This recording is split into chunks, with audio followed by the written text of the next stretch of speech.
Gudoomiyaha Xisbiga Ucid Engineer Faysal Cali Waraabe oo warfidyeennada kula hadlayay xafiiskiisa ayaa ka hadlay dhacdadii maalintii shalay ahayd ka dhacday magaalada Muqdisho ee deblayda hubeysan ay ku galeen mid ka mid ah hoteelada ku yaala magaalada Muqdisho weerarkaas oo ay sheegatay xarakada Al-Shabaab isla markaasina ay ka dhasheen khasaare isugu jira naf iyo maal waxa uu gudoomiyaha Xisbiga Ucid uu Ilaahay uga bariyay intii ku dhimatay qaraxaasi inuu naxariistii janno ka waraabiyo inta ku dhaawacantayna u boogadhay sigaara gudoomiyaha Xisbiga Ucid waxa uu isu dul taagay Allahu naxariistay General Maxamed Nuur Galaal oo kamid ahaa dadkii ku dhintay dhacdadii shalay ka dhacday magaalada Muqdisho kaasi oo taariikh dheer ku lahaa ciidamada xoogga dalka Soomaaliya inaan taxsiileeyo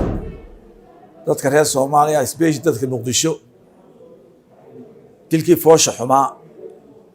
ee shalay ka dhacay hoteelka Afric waxaan si gaar ah u tacsiyanayaa geerida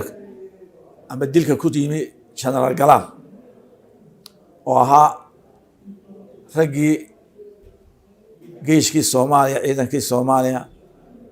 Somali Republic maaha Soomaaliya Somali Republic agaha u taagay oo ahaa nin geesiya dagaal 77 waxaa ninkii ilaa Kaaramarle gaadhay buu ahaa waxaa nin taariikhdii hayay encyclopedia ahaa waa minarkii qore ku harsanaa ee taariikhda Soomaaliland iyo Soomaaliya iyo guud ahaanba arrimaha Soomaaliya geeska xoogagaalka ha marka waxaan leeyahay toosa gaala taladiina ma hayso farmaajo ma hayo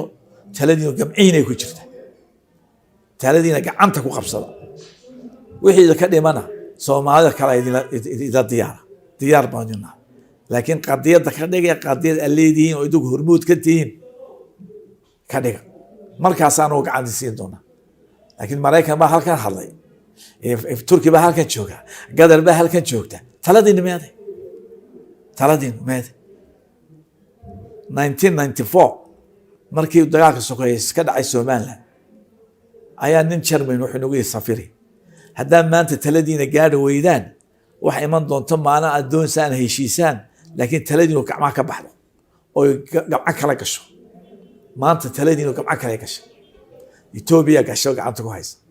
Kenya gasho gacanta ku haysa Mareykan baa gacanta ku haya Gadar baa ku haysa Turkiga baa ku haya wax gacanteeda ku jira ma jiro inta danteeda wadata dan Soomaaliyeed iyo dan Soomaali midna ma wadato iyo dan banaadir waxaan leeyahay waan ka tacsiinaa ilaahay jannaha ka waraabiyo dadka la laayay Maxamed Umar Daariq RTN Hargeysa